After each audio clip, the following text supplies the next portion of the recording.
Welcome to Chapter 7, Educational, Psychological, and Behavioral Characteristics.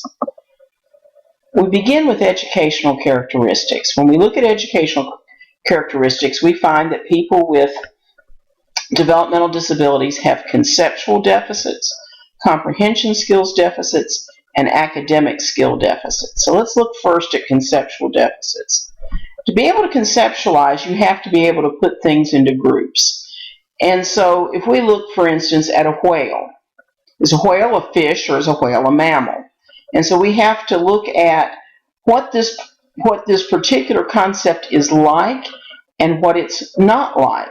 So if we know what fish are like, if we know what mammals are like, then we can decide whether a whale is a fish or a mammal.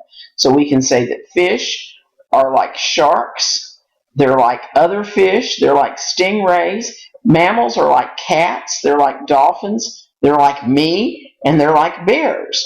And so we have to look at in what way is a whale a mammal, because all the things on the left are things that swim in the water, and all the things on the right are things that some of them are water animals and some of them are sea animals. And so what makes the difference? And so when we're teaching conceptualization, we have to start by giving examples of what things are like and not like, and then we have to talk about what are these essential characteristics. Kids with developmental disabilities have trouble with that kind of conceptualization. So then we look at comprehension skills. When we look at comprehension skills, what we see is that we have, in academic proficiency, we have language and literacy skills like listening, speaking, reading, writing. We have study skills like flexible and appropriate use of strategies for materials management, time management, and language management. We also have self-efficacy, self-awareness, self-assessment, self-advocacy, confidence that one's actions will lead to goal attainment. So when we're talking about comprehension, we're talking about listening comprehension. We're talking about speaking comprehension, reading comprehension, writing comprehension. And that comprehension is necessary for the person to be able to implement those skills, to be able to study, and then also to be able to monitor their own behavior.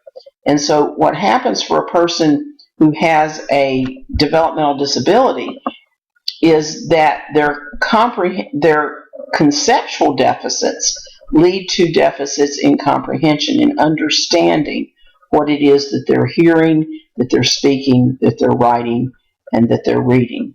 So then we talk about academic skills. And we're talking about academic skills. We're talking about how you acquire the skill, whether you've learned the skills that are necessary to learn. Can you perform the skill to the right level of competency? Usually we think of acquisition being about 70% accuracy. Then we talk about fluency, and fluency is time plus accuracy. And so when we take a skill that we've learned at acquisition level, we can do it about 70% of the time. To get fluency, we have to do it about 90% of the time, and we have to do it quickly. When we talk about generalization, that means, can I use the skill in more than one setting? Can I use the skill over different materials? Can I recognize the skill when I see it? Can I recognize when I need to use it? And then maintenance means that if I learned it this week, do I still know it next week? Do I know it 6 weeks from now? Do I know it a year from now? That's maintenance.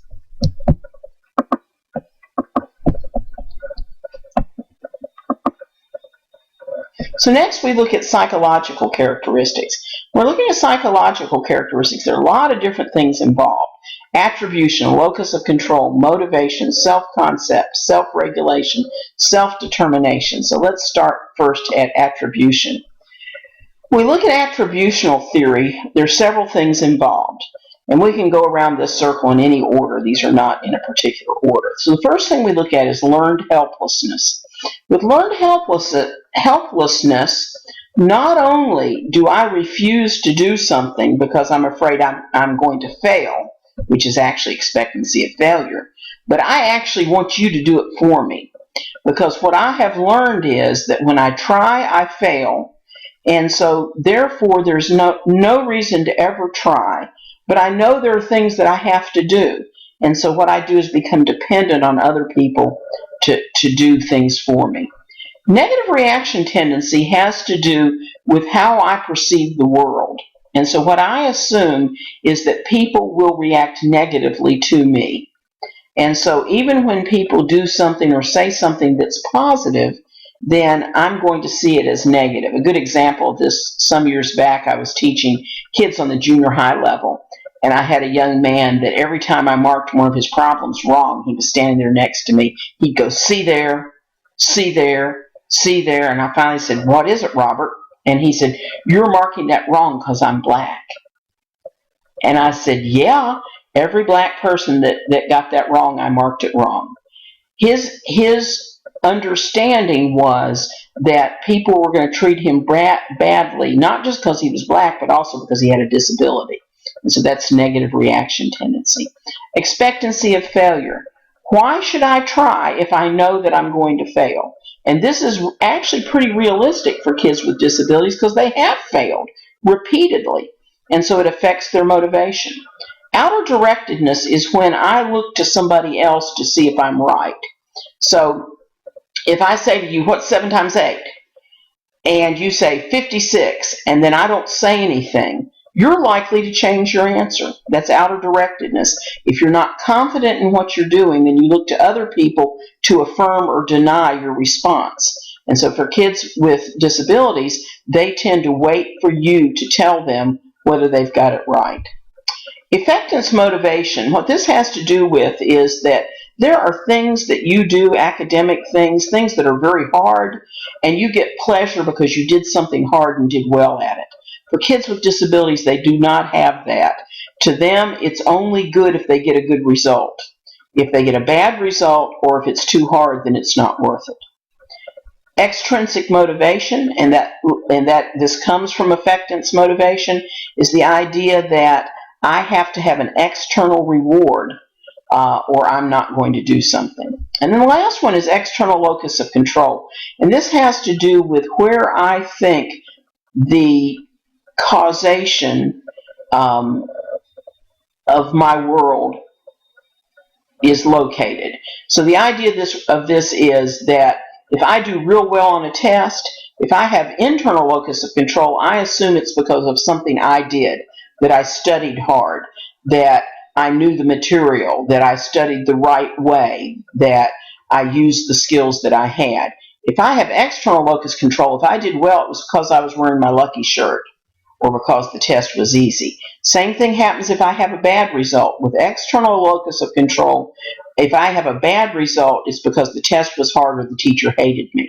If I have a bad result with internal locus of control, I assume I didn't study hard enough. So next we have self-concept. When we look at self-concept, what we're looking at is the actual self and the ideal self. So my private self, what's inside me that I may or may not reveal to others, is how I actually see myself as my actual self. How I would like to see myself as my ideal self. Social self is how other people actually see me, and my social self is how I would like others to see me. What we find among kids with disabilities is that they don't have a very clear sense of their actual self. They don't really think about it that much. They don't have that much of a sense of a social self. They don't think a lot about how other people see them. They also are very poor at being able to see that there's any other way to see myself or any other way for people to see me. So I'm stuck in the self that I presently have. So then we look at self-regulation. And with self-regulation, here's what we have. Is we're looking at, can I set a goal for myself? Can I monitor my performance and give myself instructions, internally or externally, to guide my actions? And then, can I judge my own performance? And can I reward myself or punish myself when I don't meet my own goals, the goals that I set for myself? This is self-regulation. Kids with disabilities are very poor at self-regulation, and it goes back to the fact that they don't have a sense that they can change themselves. If I can't change myself, then why would I be interested in regulating myself? We have a nice little video here, and I think we've got time to view it, so let's look at this video on self-determination.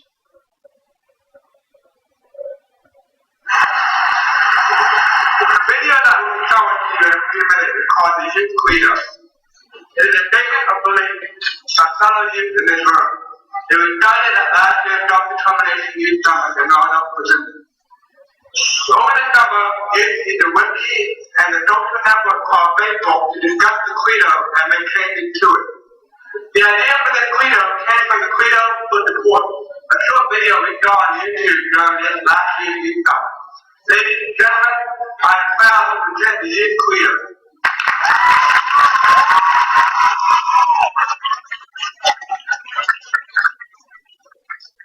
Do not leave me behind. Do follow me. Do not assume I need your help. Ask me if I need your help. Do not labor me. Do accept me for who I am. Do not think that you know about people with disabilities. Do educate yourself about all disabilities. Do not assume I want to be like you. Do assume I like the way I am. Do not assume what you know is normal. Do presume that nobody is normal. Do not hold me to your standards. Do recognize that I have my own standards. Do not see me through my disability. Do see me as an individual. Do not cut me down to size. I do express my feminine. Do not call me by my name. Do call me my name. Do not be friends with me because you feel sorry for me. Do be my friend because of who I am. Do not tell me what I can do. Do let me show you what I can do. Do not patronize me. Do be understanding and helpful when I ask for assistance. Do not help me for your own benefit. Do help me for me. Do not express your hate. Do express your love. Do not attempt to run my life. Do let me make my own decisions. Do not stare at me. Do talk to me.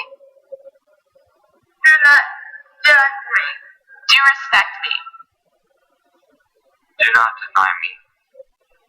Do show me the way. Do not doubt me. Do trust me. Do not assume I am stupid. Do let me show you that I'm smart. Do not call me inferior. Do call me intellectual. Do not leave me behind. Do follow me. 1, 2, 3.